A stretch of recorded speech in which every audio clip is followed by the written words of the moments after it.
দর্শক, এ বিষয়ে আলোচনার জন্য আমাদের সঙ্গে ভার্চুয়ালি যুক্ত হয়েছেন Bangladesh association of software and information services বেসিসের সাবেক সভাপতি সৈয়দ আলমাস কবির।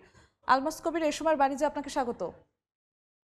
থ্যাংক ইউ, ধন্যবাদ। আপনি নিশ্চয়ই দেখছিলেন আমাদের সহকর্মীর প্রতিবেদনে যে 36% ব্যাংক সর্বোচ্চ সাইবার হামলার ঝুঁকিতে রয়েছে। সর্বনিম্ন বা মাঝারি পর্যায়ে কারা ঝুঁকিতে আছে সেই হিসেব যদি বাদও দেই, সরকার বলেছে নির্বাচনের আগে এই ঝুঁকি বাড়ার সম্ভাবনা আরও কয়েক গুণ বেশি।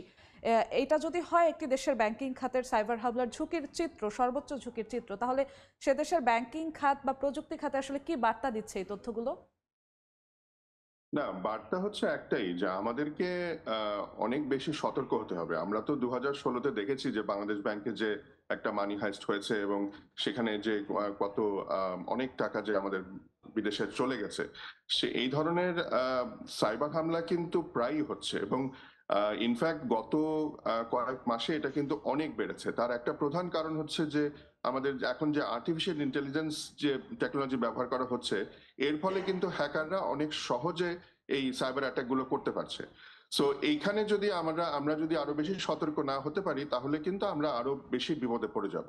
এবং যদি ব্যাংকিং খাতে এই ধরনের হামলা হয়, তখন কিন্তু পুরো দেশের একটা ইকোনমি কিন্তু একটা ধসের মধ্যে পড়বে।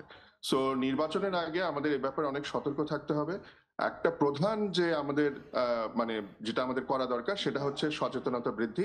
যারা ইউজার আছেন, বিশেষ করে যারা ব্যাংকে যারা ইউজ করেন, বিশেষ করে যারা নেটওয়ার্কের ভিতরে কাজ করেন, তাদেরকে আরো বেশি সচেতন করতে হবে, ট্রেন্ড করতে হবে এবং কি কি করণীয় এবং কি কি বর্জনীয় এই বিষয়ে বারবার তাদেরকে রিমাইন্ডার দিতে হবে।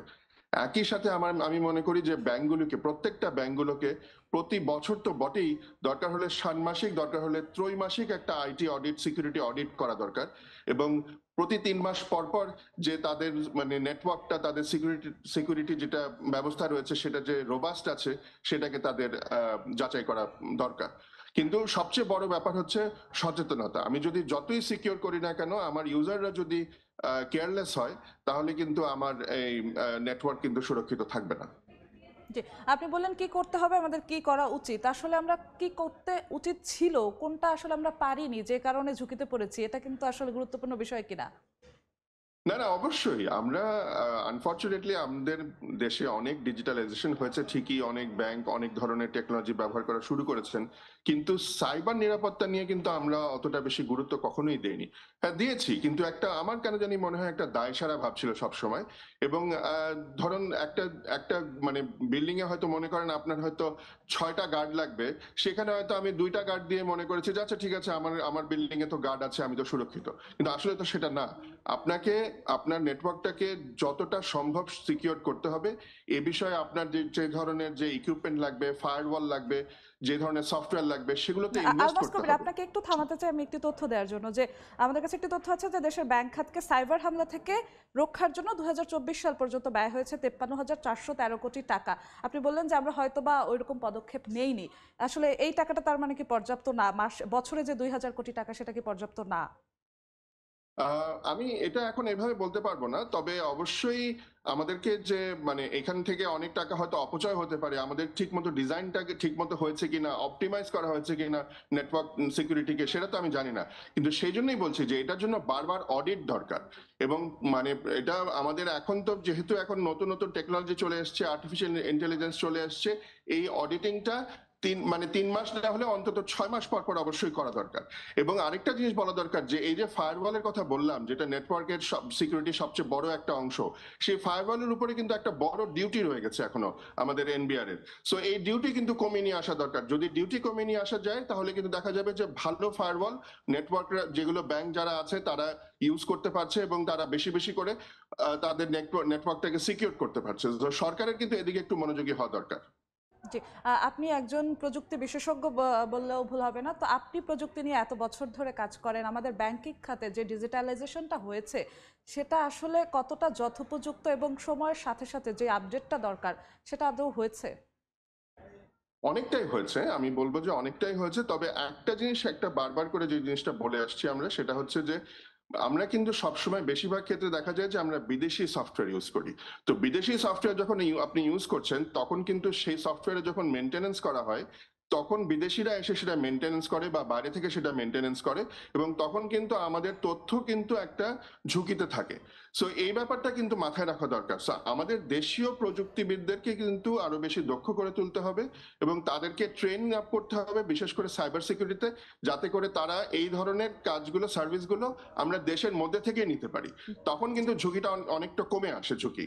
সো এই ব্যাপারে আমরা কিন্তু সেই বেশি ভালো, মানে আমরা বেশি বেশি করে নেটওয়ার্ক সিকিউরিটি ইঞ্জিনিয়ার তৈরি করতে পারিনি, যেটা আমাদের এখন অবশ্যই করতে হবে।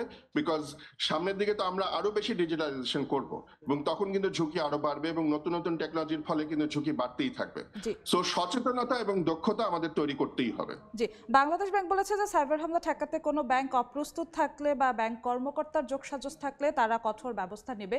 কিন্তু বাংলাদেশ ব্যাংকের অতীত ইতিহাস যদি আমরা দেখি, 2024 সালে বাংলাদেশ ব্যাংকের ওয়েবসাইট হ্যাক হয়েছে, সাইবার হামলার ঝুঁকির কারণে অনলাইন সেবা তারা বন্ধ করেছে, বা রিজার্ভের চুরির ঘটনাটা তো আমরা জানি। বাংলাদেশ ব্যাংকই আসলে কতটা নিরাপদ? নিরাপদ বলছি তো নিরাপদ না, তার কারণ হচ্ছে আমি যতদূর বুঝি যে আমরা অতটা সচেতন না। আমরা কিন্তু অনেক জিনিস খুব ক্যাজুয়ালি নিয়ে নেই, আমরা কিন্তু অনেক জিনিস কেয়ারলেস কাজ করি আমরা। সো একটা ব্যাংকের কর্মকর্তা, যে নেটওয়ার্কের যার অ্যাক্সেস আছে, তার কি কি করা দরকার, কি কি করা দরকার না, কোন কোন জায়গা থেকে সে সাবধান থাকবে। যেমন মনে করেন তার টার্মিনালে সে হয়তো একটা ইউএসবি ড্রাইভ এনে সে ঢুকিয়ে দিল এবং সেখান থেকে হয়তো ফাইল কপি করলো, অথচ ওখান থেকেই কোনো একটা ম্যালওয়্যার তার নেটওয়ার্কে ঢুকে গেল। সো এই ধরনের খুব দেখে মনে হচ্ছে খুব একটা ইনোসেন্ট কাজ বা একটা খুব মনে হচ্ছে হার্মলেস কাজ, কিন্তু আসলে কিন্তু তা না। সো এই ধরনের তার সতর্কতামূলক যে ব্যবস্থাগুলো, এগুলো কিন্তু খুব স্ট্রিক্টলি নিতে হবে, এবং এটা কিন্তু আমার মনে হয় আইন করে নেওয়া দরকার। একটা জিনিস মনে রাখবেন যে গত কয়েক মাসে কিন্তু, গত কয়েক কোয়ার্টারে, এভরি 3 মাস পর পর কিন্তু প্রায় 100%-এর বেশি করে কিন্তু এই সাইবার হামলার পরিমাণ বাড়ছে, অর্থাৎ ডাবল হয়ে যাচ্ছে।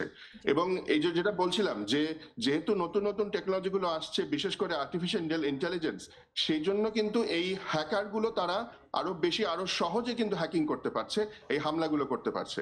সো এইখানে আমাদেরকে এক্সট্রা আরো সতর্ক হতে হবে। জি সো এই জিনিসটা আমরা এখন পর্যন্ত করতে পারিনি। আমার মনে হয় এটা এখন হাই টাইম, যেটা আমাদের এটা সচেতন হওয়া দরকার। জি আসলে গ্রাহকরা এত কিছু বোঝে না সাইবার হামলা, তারা বোঝে তার তথ্য তার রাখা আমানত কতটা নিরাপদ, সেটা ব্যাংকিং খাত পারছে না। আপনার কথাই আমরা স্পষ্ট বুঝছি। একদম 30 সেকেন্ডে যদি বলেন, এই মুহূর্তে নির্বাচনের সময়ও খুব বেশি বাকি নাই, কতটা কঠোর হতে, একদম সর্বোচ্চ কতটা আসলে পদক্ষেপ সরকার নেওয়া উচিত?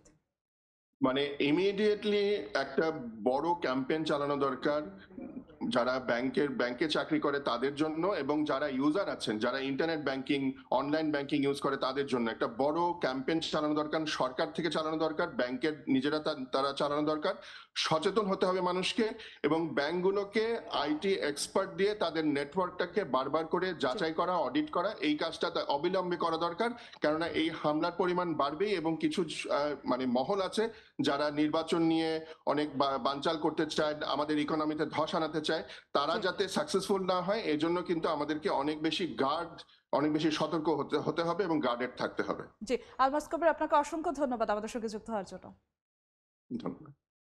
সাইবার হামলার ঝুঁকিতে আছে দেশের 36% ব্যাংক। এ বিষয়ে আলোচনার জন্য আমাদের সঙ্গে ভার্চুয়ালি যুক্ত হয়েছিলেন বেসিসের সাবেক সভাপতি সৈয়দ আলমাস কবির।